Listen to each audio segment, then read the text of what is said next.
পুতুল চল ঘরে চল।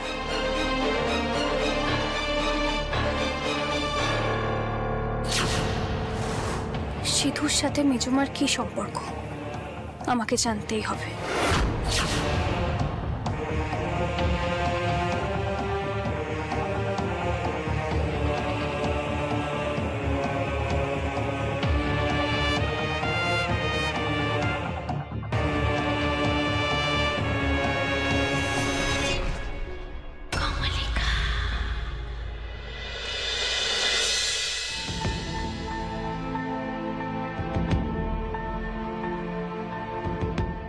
মমতা বোধহয় খুব রেগে আছে আমার উপর।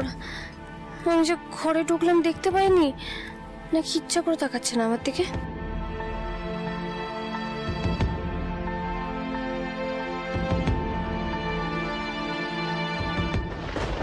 ময়ূকদা, ময়ূকদা, আমার জন্য তুমি খেতে পারোনি না আজকে? আমার খুব বড় ভুল হয়ে গেছে, আমায় ক্ষমা করে দাও, আর কখনো হবে না। Sorry sorry sorry. হ্যাঁ, তোর উপর আমার তো রাগ হয়েছিল। তুই সকালে কি বলে গেলি? তুই আমার ফেভারিট শাপলা চিংড়ি রান্না করেছিস, আনন্দ করে খেতে বসলাম, আর তারপর তুই আবার খাবার টাইমে ফিল নিও না। তারপরে সব কাণ্ড কারখানা করে রেখেছিস। তারপর ভেবে দেখলাম রান্নায় একটু একটু ভুল তো হতেই পারে, তার জন্য এত রাগ করার কিছু নেই। আমি তো খেতে পাইনি এমন তো না, মা রান্না করে দিয়েছিল, তাই এসব নিয়ে আর ক্ষমা চাইতে হবে না। হ্যাঁ, মন থেকে বলতে? সত্যি সত্যি সত্যি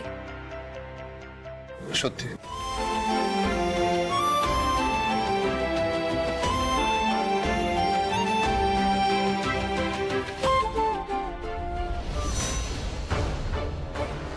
ময়ূকদা, বলছি সিধুকে এবারের কেউই দেখতে পারে না, মানে কেউই পছন্দ করে না, তাই না? হ্যাঁ, পছন্দ করার মতো মানুষ তো ও না।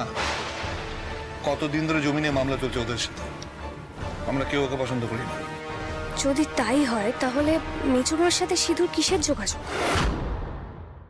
আর দেখ না, পরশুদিনই সিধুর সাথে জমি নিয়ে আবার মামলা আছে, আর প্রতিবারই মামলার আগের দিন সকালবেলায় সিধু মন্দিরে ঘটা করে পুজো দেয়। তারপরে জিততে পারেনি, এবারও পারবে না। তুই হঠাৎ করে সামনে ভাবছিস কেন বলতো?